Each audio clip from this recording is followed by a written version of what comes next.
ఎందుకంటే వెంకటరెడ్డి గారు రాష్ట్ర రహదారుల భవనాల శాఖ మంత్రి, ఆయన నియోజకవర్గం, ఆయన జిల్లా కాబట్టి అక్కడ కమిషన్ల కోసం, కాంట్రాక్ట్ల కోసం మళ్ళా అలైన్మెంట్ మార్చి అక్కడ తమ వాళ్ళకి సంబంధించిన భూములు కాపాడుకుంటూ కేవలం ఇయాల కాంట్రాక్ట్ కొంతమంది అస్మదీయులకు ఇచ్చుకునేందుకు ఆర్ఆర్ఆర్ అలైన్మెంట్ మార్చే ప్రయత్నం చేస్తున్నారు. ఒక రియల్ ఎస్టేట్ బ్రోకర్ లెక్క పనిచేస్తున్నాడు రేవంత్ రెడ్డి తప్ప పొరపాటున కూడా ఇవాళ ఒక ముఖ్యమంత్రి లాగా మాత్రం పనిచేస్తలేడు. 6 గ్యారంటీలు ఏమైనా రాబాయి అంటే దాని గురించి మాట్లాడాడు.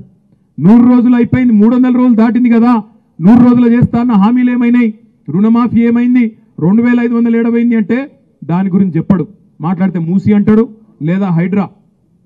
చేయాల్సింది మూసి సుందరీకరణ కాదు, మూసి గబ్బంతా ముఖ్యమంత్రి నోట్లే, వాళ్ళ మంత్రుల నోట్లోనే ఉన్నది. మొదలైతే వాళ్ళ నెత్తుల నిండా గబ్బున్నది.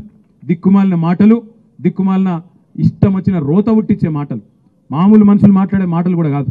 ఇడిసిపెట్టాం ముఖ్యమంత్రి, నీ గబ్బు మాటలకు, నీ మంత్రుల చెడ్డ మాటలకు చూస్తా ఊరుకున్నాం. చాలా రోజులు 4-5 ఏళ్ళు ఇష్టం వచ్చినట్టు పిచ్చోన్లే కొరినా ఊకున్నాం. కానీ అలా బాధ్యతలో ఉన్నావు, ఇక నుంచి వదిలిపెట్టాం. ఆల్రెడీ నేను పరువు నష్టం దావా వేసినా, ముఖ్యమంత్రి మీద కూడా తొందరలోనే పరువు నష్టం దావా వేస్తా. ముఖ్యమంత్రి మీద వేస్తా, నా మీద అడ్డగోలుగా మాట్లాడిన మంత్రి గారిని కూడా ఇడిచిపెట్టా. క్షమాపణ చెప్పేదాకా అటు క్రిమినల్ ఇటు సివిల్ డిఫమేషన్ 2 సూట్లు కూడా వేస్తా, వదిలిపెట్టా అనే మాట కూడా నేను విజ్ఞప్తి చేస్తా ఉన్నా. తప్పే చేయనప్పుడు ఎవరిని అయ్యకు కూడా భయపడం. ఏం చేసుకుంటావో చేసుకొని మోడీకే చెప్పినాం, ఈ చిట్టినాయుడు ఎంత మనకనే మాట నేను విజ్ఞప్తి చేస్తా ఉన్నా. మోడీకే చెప్పినాం, ఏం చేసుకుంటావో చేసుకోపోరా భయ, గీడంతా నాకు అర్థం కాదు. గింత తోడు ఏదో అడిమారి గుడి దెబ్బలో ఆయన పోయి కూర్చున్నాడు. అలా ఇక ఆవుతలేడు, ఇక ఆడికెళ్ళి నేనేం చేశాను, పొడుగు అయిపోయినా పెద్దోన్న అయిపోయినా కూల కొడతా. మా సవితక్క కట 3 కొడుకులకు 3 బిల్డింగ్లు ఉన్నాయట. యాడున్నాయో చెప్పురా భయ్, మేము దగ్గరుండి కెమెరాలు పెట్టి మేమే కూల కొడతాం. ఫామ్ హౌజులు మా సవితక్క బిడ్డకు కూడా ఉందట, మరిగా అది కూడా చూపెడితే అది కూడా కూల కొడతాం. ఇంకొక మాట అంటున్నాం, ముఖ్యమంత్రి గారు మాట్లాడితే పేరు తీసుకుంటా కూల కొడతా అంటున్నావు, నీ ఇష్టం, మాకు అభ్యంతరం లేదు. కానీ దయచేసి నేను ఒక విజ్ఞప్తి ముఖ్యమంత్రి గారికి చేసేది, రేవంత్ రెడ్డి నీ కళ్ళు చల్లబడతాయి అనుకుంటే, మా దగ్గర ఉన్న బిల్డింగ్లకో వాటికో వీటికో కులగొట్టినాకన్నా నువ్వు శాంతిస్తావు అనుకుంటే బరాబర్ కులగొట్టు. కానీ ఆడికి బంద్ చేయి, ఆడికి కులగొట్టుడు బంద్ చేయి, పేదోళ్ళ కడుపుల కొట్టుడు బంద్ చేయి.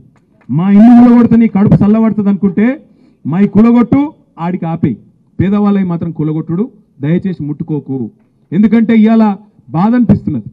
ఓదికేమో రైతుల గోస ఇక్కడ ఇట్లున్నది ఊళ్ళల్లో. హైదరాబాద్ పోతేనేమో ఆ మూసికాడికి పోతే పాపం 30 ఏళ్ళు 40 ఏళ్ళు 50 ఏళ్ళకేంచి వాళ్ళని ఇవాళ ఆక్రమణదారులు అంటాడు ఒకడు, కబ్జాదారులు అంటాడు ఒకడు. అరే నువ్వే ఇచ్చినావు కదా రాబాయ్, నువ్వే కాగితాలు ఇస్తువి, నువ్వే వాళ్ళకి రిజిస్ట్రేషన్ చేస్తువి, నువ్వే బిల్డింగ్ పర్మిషన్ ఇస్తువి, నువ్వే 40-50 ఏళ్ళకెళ్ళి వాళ్ళతోని గర్పట్టి కట్టించుకోబడుతుంది, 40-50 ఏళ్ళకెళ్ళి మున్సిపల్ నీళ్ల పన్ను కట్టించుకోబడుతుంది. అన్ని పైసలు ఇన్ని రోజులు దొబ్బి తిన్నదేమో గవర్నమెంట్, ఇప్పుడేమో వాళ్ళు పేదవాళ్ళందరినీ పట్టుకొని ఇగో వీళ్ళు గరీబ్ గాళ్ళు, వీళ్ళకి ఏ దిక్కు లేదు, బుల్డోజర్ పంపిస్తా, కూలగొడతా, వీళ్ళు కబ్జాకోర్లు, అది ఇదని మాట్లాడుతూ ఉన్నాడు.